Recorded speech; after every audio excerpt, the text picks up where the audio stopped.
O governo Lula chega hoje à marca de 100 dias, em meio a uma série de desafios ainda por cumprir e questões que o presidente quer resolver o quanto antes. Por um lado, Lula celebra a ampliação de programas como Bolsa Família, além de mudanças em políticas do governo Bolsonaro, como sobre o meio ambiente e as armas.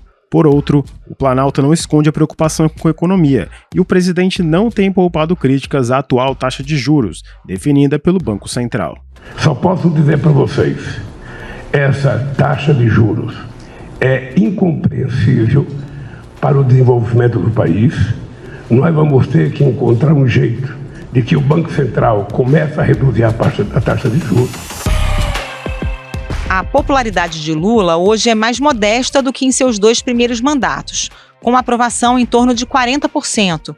E para atrair a parcela da população que vê seu governo como regular ou ruim, ele quer apostar em ações sociais e econômicas. Os 100 primeiros dias do terceiro mandato de Lula são o tema do Ao Ponto de hoje. Neste episódio, a gente conversa com o editor executivo do Globo, Paulo Celso Pereira, e com a repórter Jennifer Goulart, da sucursal de Brasília. Eu sou Carolina Moran. Eu sou o Felipe Barini. O Ao Ponto de 10 de abril de 2023 começa agora. Vem com a gente.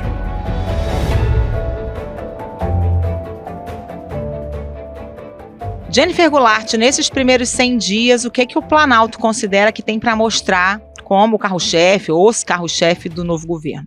Carol, a volta dos principais programas sociais do governo, como Bolsa Família, Minha Casa Minha Vida, o Mais Médicos, todos esses programas sociais anunciados até agora, eles têm um público-alvo muito parecido, que são as pessoas mais pobres e a população que recebe até 3 salários mínimos. E então foi esse o foco do Palácio do Planalto nos primeiros 100 dias, de reconstruir políticas públicas das gestões petistas. Tanto que a peça publicitária que começou a ser veiculada no sábado traz como mote essa mensagem de o Brasil voltou, com essa mensagem de direitos que estão sendo recuperados na visão do governo.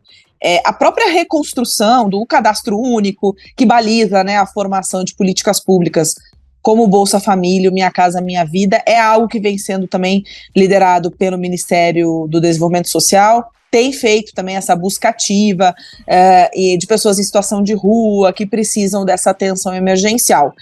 Outra obsessão do presidente Lula nesses primeiros 100 dias foi recuperar o protagonismo internacional do Brasil. O presidente foi em janeiro a Buenos Aires, depois foi aos Estados Unidos, ele está embarcando para a China nessa terça-feira, e em todas essas viagens, o Brasil tem sido reapresentado ao mundo, de uma certa forma, pelo presidente e a sua comitiva, como um país aberto a relações comerciais sadias, enfim, e que pretende ter um outro posicionamento internacional.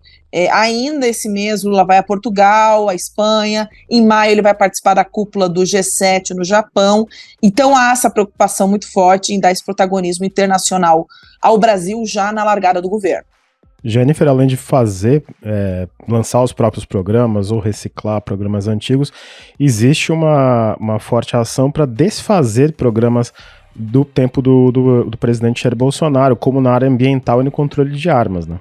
Isso, Barini, o Brasil hoje tem um novo posicionamento frente à questão ambiental, né? Acho que um dos maiores exemplos disso foi a forma como o governo reagiu à crise humanitária Yanomami, né, com a constituição de uma força-tarefa no mês de janeiro, com médicos, integrantes da FUNAI, das Forças Armadas, uma série de operações da Polícia Federal contra o garimpo ilegal na região da Amazônia. O IBAMA também montou uma força-tarefa com 50 pessoas para retomar a cobrança de multas ambientais que estavam suspensas devido a normas editadas pelo IBAMA durante a gestão do ex-presidente Jair Bolsonaro.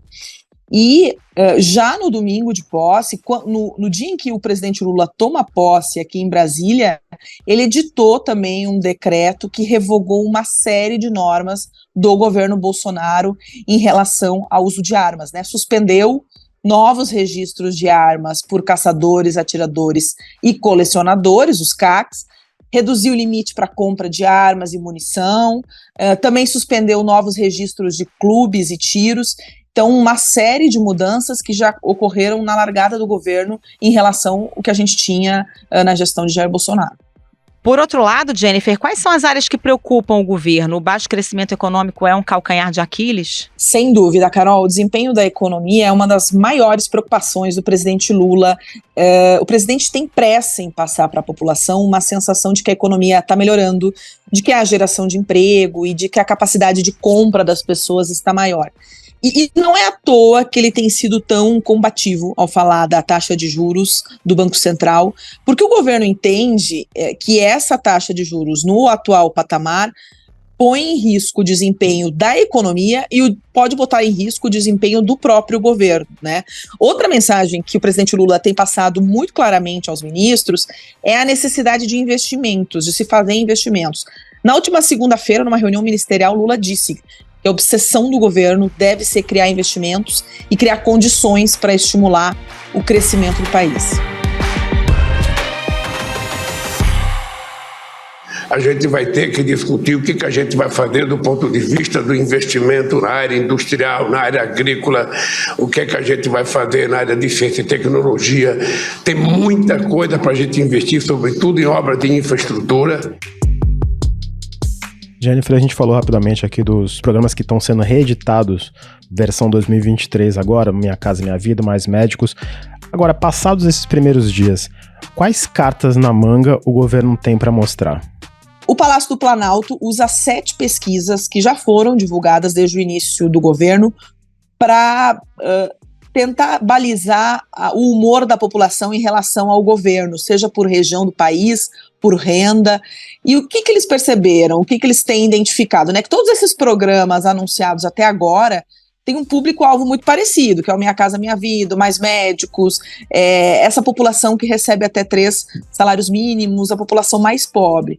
E agora o governo tinha essa estratégia de, nos primeiros 100 dias, colocar de pé esses programas que já existiam nas gestões petistas, né? E que, segundo eles, são direitos que foram retirados.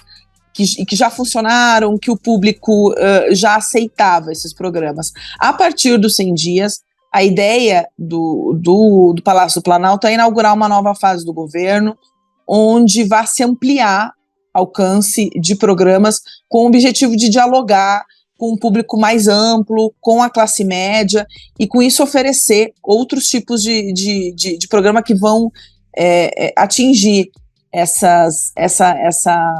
esse espectro mais amplo da população, como novas faixas do Minha Casa Minha Vida, como o programa de médicos especialistas, que deve ser aí uma continuidade do Mais Médicos. Então, o presidente Lula quer inaugurar uma nova fase do governo, ajustando o foco do público, e que é um público que possui mais resistência às gestões petistas, que é a classe média. E como mostrou o colunista Lauro Jardim, o governo quer se aproximar dos brasileiros que hoje classificam o governo como regular. Segundo o Datafolha, esse grupo representa 30% da população. O Datafolha perguntou ainda a opinião dos eleitores sobre o que o presidente Lula fez pelo Brasil após 3 meses. 18% consideram que Lula fez mais do que esperavam. 25% acham que o presidente fez o esperado. 51% afirmaram que Lula fez menos do que esperavam. Outras respostas somaram 2% e 4% não souberam responder. O Palácio do Planalto ele tem uma avaliação de que é preciso fazer com que as ações do governo tragam algum nível de melhora de vida já nos próximos meses para as pessoas de classe média, o setor que até agora não foi impactado pelas medidas relançadas pelo governo até aqui. E há também, os petistas reconhecem que esse público tem mais resistência ao presidente Lula, né? Parcela desse setor da população votou em Lula por rejeição ao ex-presidente Jair Bolsonaro, outra parcela optou pelo ex-presidente. Então o foco dessas ações e essa população que considera regular o governo do presidente Lula é buscar uma aproximação com esses estratos que são considerados pelo Palácio do Planalto um perfil fora da extrema-direita, que não é aquele apoiador fiel do ex-presidente Jair Bolsonaro. Ô Jennifer, e a relação com o Congresso também é algo que não avançou nesses primeiros 100 dias, né? Qual o foco agora da pauta? O governo tem dito que até o momento, Carol, conseguiu aprovar tudo o que quis no Congresso, né? Emplacando aliados nas principais comissões da Câmara e do Senado, teve um peso na vitória do senador Rodrigo Pacheco na reeleição à presidência do Senado, mas a verdade é que o Palácio do Planalto ainda não passou por um grande teste em votação nas duas casas. E o primeiro, e talvez mais importante teste dessa largada do governo, será a votação do novo arcabouço fiscal, apresentado pelo ministro da Fazenda, Fernando Haddad, e que o texto vai ser levado ao Congresso agora, depois da Páscoa. O projeto, a gente precisa lembrar, né, que tem sido alvo de críticas de integrantes do próprio PT, e o Palácio já trabalha para contar com votos da oposição. Há uma série de espaços no governo que ainda não foram preenchidos, segundo, terceiro escalão, comandos de órgãos federais nos estados, que vão poder entrar em negociações nessas votações. Mas, sem dúvida, o arcabouço fiscal e depois, na sequência, a reforma tributária vão ser os maiores testes que o governo vai fazer para testar se tem base ou não no Congresso, uma base considerada frágil até o momento, Carol. A gente teve algumas polêmicas envolvendo ministros nesses primeiros 100 dias, inclusive algumas pressões para que deixassem os cargos. No momento, tem algum tipo de reforma ministerial no horizonte, especialmente em relação aos ministros do União Brasil, que tem uma relação um tanto quanto peculiar com o Palácio do Planalto? Marini, nesse momento não, mas o governo está aberto a se aproximar de partidos que hoje estão na oposição, como o próprio Republicanos, né? E avalia o espaço de legendas que atualmente estão no governo de acordo com as suas entregas de votos em votações de projetos estratégicos para o governo no Congresso. É claro que esse caso, um exemplo desse caso é a União Brasil, que tem 3 ministérios e adota essa postura de independência. Então o governo vai sim avaliar a quantidade de votos que a legenda vai entregar, tanto na Câmara quanto no Senado, para eventualmente reavaliar espaços no governo. O ministro Alexandre Padilha, o ministro de Relações Institucionais, Alexandre Padilha, disse em entrevista ao Jornal Globo que ele até agora está satisfeito com a relação com a União Brasil, que em todas as votações que o governo precisou do apoio da legenda, a legenda entregou os votos. Mas como eu disse antes, o verdadeiro teste de fogo do governo vai vir com a votação do novo arcabouço fiscal, da reforma tributária, uma série de MPs que também o governo precisa aprovar no Congresso para fazer a máquina girar. Então são nessas votações que a gente vai precisar observar como a União Brasil vai se comportar. Jennifer Goulart, muito obrigado pela sua participação e uma ótima semana. Obrigada, Jennifer. Um abraço. Obrigada, Carol. Obrigada, Barini. Ótima semana.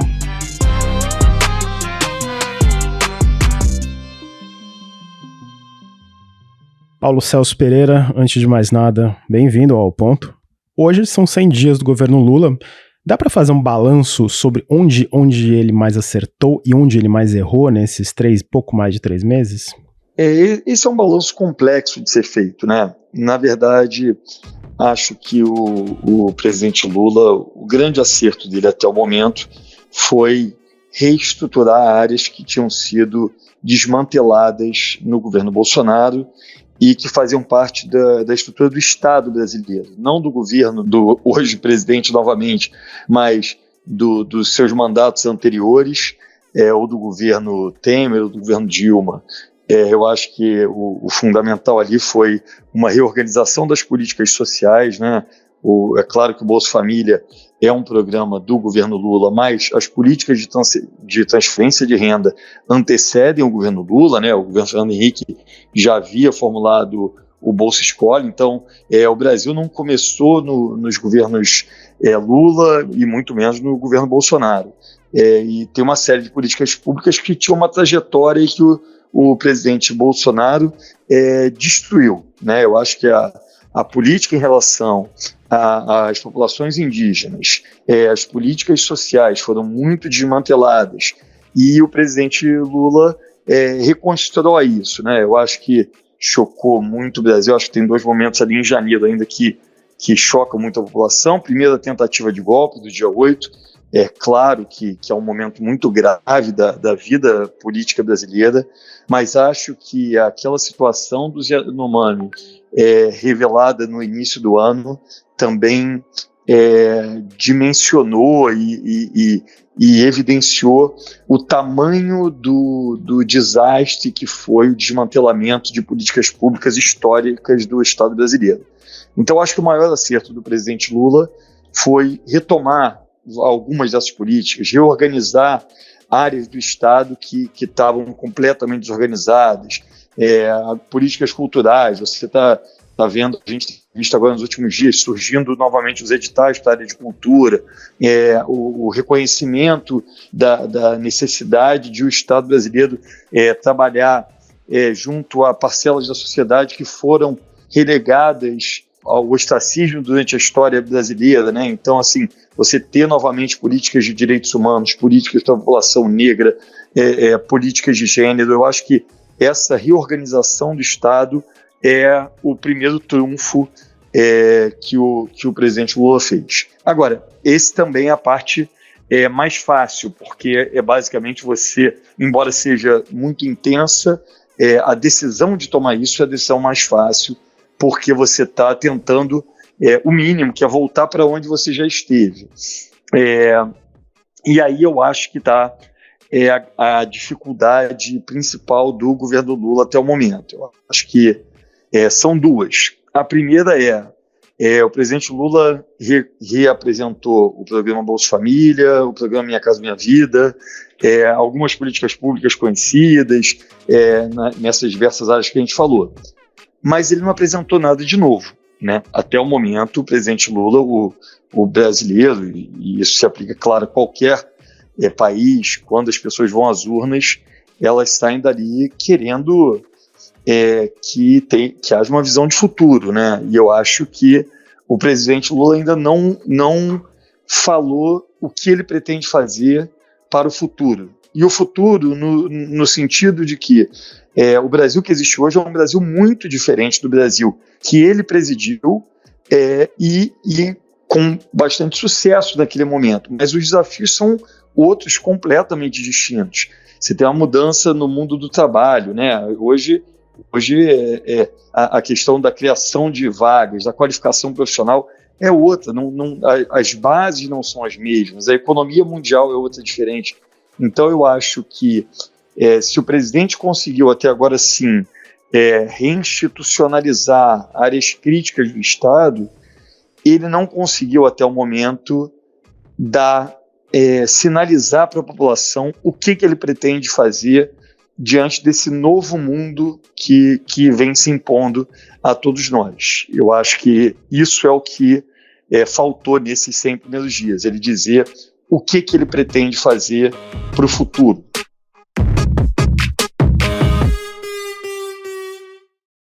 Paulo Celso, você acha que o início do mandato, conturbado pelos atos golpistas de 8 de janeiro, prejudicou a decolagem do novo governo? Eu não acho que tenha prejudicado, na verdade. Eu acho que os atos golpistas de 8 de janeiro, que são uma tragédia para a nossa história democrática, mas eu não acho que o impacto deles sobre o novo governo tenha sido negativo. Acho que ele facilitou ao presidente diminuir a tensão da oposição, né? A oposição vinha de um período muito tenso no período eleitoral e pós-eleitoral, né? O bolsonarismo estava muito vivo, foi a eleição mais estreita da nossa história, e havia todo aquele cenário de ocupação de porta de quartéis, de uma dificuldade de como lidar com isso, um bolsonarismo muito arraigado dentro das Forças Armadas, uma dúvida sobre qual seria a postura das forças durante o governo dele, uma dúvida sobre como seria a ação do Congresso a partir de fevereiro, né? O Congresso toma posse um mês depois do presidente, então como seria esse início do ano no Congresso. E eu acho que os atos golpistas de 8 de janeiro jogaram o bolsonarismo num canto. Eles criaram um nível de entendimento mínimo, de racionalidade de que, olha, existe um pacto democrático, então os democratas estão de um lado e essa ala bolsonarista, especialmente a radical, está de outro e nós não podemos ter diálogo com ela. E isso você percebia conversando com as principais lideranças ligadas ao Bolsonaro. Os setores que eram mais moderados da direita, e que são mais moderados dentro da direita, eles praticamente se silenciaram no pós-8 de janeiro, porque eles não viam espaço para fazer a defesa daquilo ali, sem que você fosse colocado como um golpista explícito que está tentando subverter a ordem democrática brasileira. Então, eu acho que, na verdade, os atos de 8 de janeiro, inclusive, deram um pouco de fôlego ali para o presidente. Ele conseguiu fazer uma união em torno dos governadores, em torno do poder judiciário, um pacto entre poderes. Em certa medida, eu acho que isso separou quem está atuando dentro da democracia de quem está atuando na veia golpista. A gente viu acenos, inclusive, mais cedo do que se supunha, dele com governadores de oposição, seja o governador Tarcísio, em São Paulo, seja a governadora Raquel Lira, em Pernambuco. Quando vocês estavam vaiando a governadora, vocês estavam me vaiando, porque ela não está aqui porque ela quer estar aqui. Ela está aqui porque ela foi convidada por nós. A gente vê hoje um clima, uma relação de institucionalidade entre o governo federal e governos estaduais que não se teve durante os anos do presidente Bolsonaro, né? Então eu acho que nessa medida o 8 de janeiro teve um papel importante de separar o joio do trigo, né? A pessoa pode ser de esquerda e votar no Lula, pode ser de direita e votar no Bolsonaro, mas a gente só conversa com quem está dentro da democracia. Passando agora para um outro ponto que é muito importante para o governo, que é a economia, e onde também há uma expectativa muito grande. A gente teve o projeto do arcabouço fiscal, que foi bem recebido pelo mercado, precisa passar pelo Congresso ainda, assim como a tão prometida reforma tributária, e a gente também tem os impactos externos.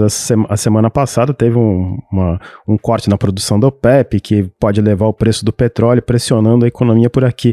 Esse caminho do Lula, né, na área econômica, ele tende a ser um pouco espinhoso, né? Eu acho que aí é o nó principal que o presidente Lula vai enfrentar, e é onde se resolve ou não um mandato, a sociedade, a popularidade. Eu acho que é na economia que está a grande questão do segundo mandato dele. E o presidente Lula sabe disso, né? Na quinta-feira ele tomou um café da manhã com vários jornalistas e deixou isso claro, né? Uma obsessão ali por fazer a economia voltar a andar, a economia brasileira que vem em desaceleração, em franca desaceleração agora.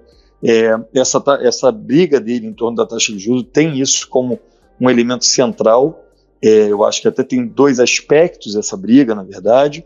Eu acho que tem de fato a preocupação dele quanto à necessidade de você ter juros menores para poder reaquecer a economia, e do outro lado uma preocupação legítima do Banco Central de que você só pode baixar juros no momento em que você tiver a inflação efetivamente contida. Esse é o cerne da discussão que está sendo travado. E do outro, eu acho que o presidente Lula conseguiu usar politicamente bem esse confronto com o Banco Central. Embora me pareça equivocada uma briga em termos institucionais do presidente da República com o presidente do Banco Central, que tem a sua autonomia garantida, ele conseguiu apontar um culpado pelo fato da economia não estar andando. Então, isso já está, inclusive, evidenciado. Se você pega a pesquisa de opinião, a grande maioria da população hoje acha que o juro tinha que cair.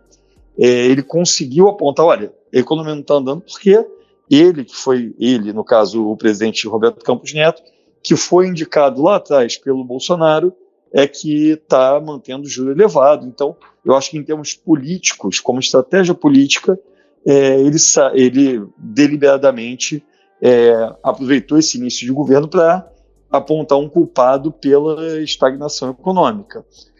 Só que isso tem prazo de validade, né? Ele é o presidente da República. Se a economia não começar a andar, ele sabe perfeitamente que a culpa no início pode parecer do Banco Central, mas se a vida das pessoas não começar a melhorar, vai recair diretamente no colo dele.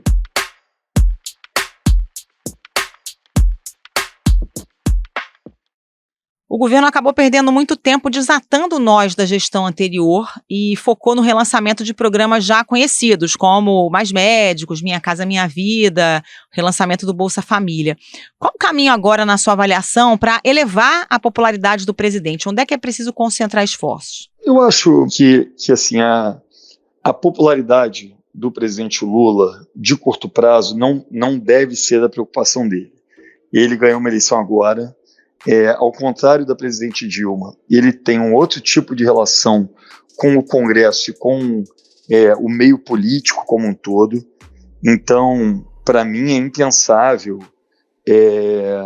um eventual movimento de impeachment no curto ou médio prazo. Acho que isso é algo muito distante de ocorrer. Acho que existe um trauma grande do impeachment anterior. Então, ele tem 4 anos para governar. E eu acho que ele precisa pensar em 4 anos. É claro, como todo político, ele quer chegar em 2026 bem avaliado. Nenhum político quer ficar mal avaliado no seu longo prazo. Mas eu acho que ele não pode, no afã de tentar conseguir soluções rápidas, acabar prejudicando o longo prazo do Brasil e da sociedade. Acho que ele vem adotando medidas que vão dar resultado para alguns setores da sociedade no curto prazo. Eu acho que essa reorganização do Bolsa Família, isso pode ter um impacto de curto prazo, mas no longo prazo a economia tem que voltar a crescer, para ele poder ter dinheiro para fazer investimento, enfim, para as pessoas poderem voltar a ter empregos melhores e ter maior renda. Eu acho que esse é o desafio dele de longo prazo. Então, eu acho que a questão da popularidade hoje, ela tem muitos fatores, né? A gente não vê, no antigo mandato dele, não havia esse nível de polarização social que existe hoje. Isso acontece com ele, acontece no mundo todo. Essa divisão radical entre grupos de extrema-direita, grupos de esquerda, esse esvaziamento do centro político, ele está acontecendo em vários países do mundo. Acontece aqui, aconteceu nos Estados Unidos, aconteceu na Itália. Então, esse é um problema de fundo e que é uma discussão imensa, né? Que a gente pode passar algumas conversas aqui para tentar avançar nela. Acho que é difícil hoje imaginar o que a gente viu ali em 2009, 2010, quando ele tinha mais de 80% de popularidade, uma rejeição de menos de 10%. Isso é muito difícil pensar na sociedade brasileira atual, né? Você tem cerca de 20% da sociedade que é muito bolsonarista, né? Acredita, o que o Datafolha coloca como o bolsonarista hard, né? O núcleo do bolsonarismo, que a pessoa concorda com todas as teses do ex-presidente Bolsonaro. Então, é muito improvável que o presidente Lula consiga chegar a algo próximo da popularidade que ele teve. Nesse domingo agora, o Globo publicou uma entrevista com o André Singer, que foi quem cunhou ali o termo lulismo, que é a primeira pessoa que academicamente analisou o lulismo como movimento, e ele mesmo diz isso. Ele diz que é impensável você ver o Lula com a popularidade que ele teve lá atrás. Então, não acho que essa deva ser a inspiração dele. Eu acho que ele precisa pensar em como resolver os problemas objetivos da sociedade, e se ele conseguir resolver e endereçá-los, ele certamente vai acabar tendo o retorno popular disso. E essa resolução dos problemas da sociedade passa pelo Congresso, que tem uma relação, digamos, peculiar com o governo Lula. Isso a maneira como o governo Lula se relaciona com o Senado, com a Câmara, pode eventualmente dar algum problema mais à frente? Existe um problema de partida, né? A gente vinha desde 2018, e na verdade ali desde da ascensão do ex-presidente Temer, de um processo de popularização de grupos de direita, centro-direita, extrema-direita, que vinham ganhando força. E isso se evidenciava tanto no executivo quanto no Congresso. O Congresso eleito em 2018 ele era claramente mais conservador que o eleito em 2014. O Congresso eleito esse ano é bastante conservador. A gente viu o Bolsonaro vencer, candidatos bolsonaristas vencerem a maioria das disputas ao Senado pelo país. O próprio retrato do parlamento, os partidos que apoiaram o presidente Lula representam aproximadamente 1/4 do parlamento. É muito pouco, né, para poder fazer o embate ideológico. Eu acho muito improvável que esse parlamento vá apoiar medidas ideológicas da esquerda. Nem acho que... E acho que o presidente Lula tem clareza disso, né? Quando a esquerda começou a levantar recentemente algumas agendas suas, o governo rapidamente se afastou. Ele sabe que haverá uma crise se tentar mexer numa agenda mais progressista. Isso é um problema se ele quiser implantar uma agenda muito ideológica. Para aprovar uma agenda mais de centro, isso é um facilitador, né? O presidente Arthur Lira, que foi muito bolsonarista durante o governo Bolsonaro e hoje se aproximou do presidente Lula, se aproximou ainda logo depois da eleição, ele já deixou claro que o arcabouço fiscal vai passar com facilidade na Câmara. O Rodrigo Pacheco, presidente do Senado, igualmente sinaliza que o arcabouço vai passar no Senado sem grande dificuldade, porque o arcabouço é uma demanda mais liberal, ela não é uma demanda da esquerda, né? A esquerda ela queria extinguir o teto e passar bem. O arcabouço é uma medida que para dialogar com o mercado, para ter uma boa relação com os principais agentes econômicos. Então, esse tipo de medida, que é muito importante para o país, eu acho que o governo tende a passar sem maiores dificuldades. Claro que nunca vai sair do Congresso o projeto exatamente como o governo enviou. Isso nem na época que o presidente Lula tinha 80% de popularidade ele conseguia. Mas a tendência é que ele consiga que o Congresso apoie um projeto muito parecido com o que ele está propondo, com, enfim, algumas mudanças, mas em linha geral ele tende a conseguir aprovar esse tipo de projeto. Acho que a reforma tributária, que é a grande reforma do ano, né? Se ela não passar, não vai ser exatamente uma rejeição ao governo. Os desafios da reforma tributária de hoje são os que levaram ela a não avançar nos últimos 30 anos. Que ela mexe com múltiplos interesses de diversos atores econômicos e de diversos entes federados. Então, prefeitos têm uma preocupação, os governadores têm outra, o governo federal tem uma terceira preocupação, e cada setor da economia tem a sua. Então, embora hoje esteja mais sedimentado do que nunca, né, essa discussão esteja mais sedimentada do que nunca, o desafio dela ainda é de você conseguir convencer os setores econômicos de que essa simplificação, que vai levar inevitavelmente alguns a pagarem um pouco mais, porque como você não tem como reduzir o tamanho do Estado, né, o Estado brasileiro é impossível você reduzir de forma minimamente significativa. Os gastos são todos amarrados, né, são todos engessados. E nem a ideia do governo reduzir também. O governo Lula não tem a menor ambição de reduzir o tamanho do Estado brasileiro. Se ele não quer reduzir, ele tem que, no mínimo, manter a arrecadação. E para alguém, então, pagar menos, que é a ideia, alguém vai ter que pagar mais.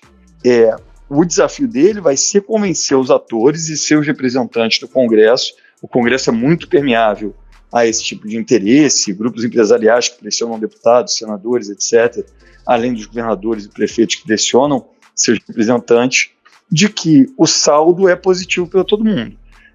Se ele conseguir convencer isso, está resolvido, mas não se trata tanto de uma coisa nesse caso aí, não é tanto a batalha ideológica do governo, é realmente uma grande concertação nacional.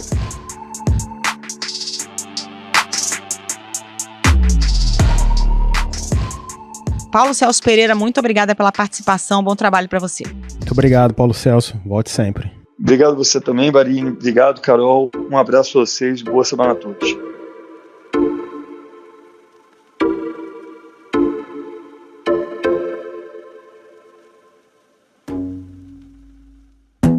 Esse foi o Ao Ponto de hoje, o podcast diário da redação do Globo.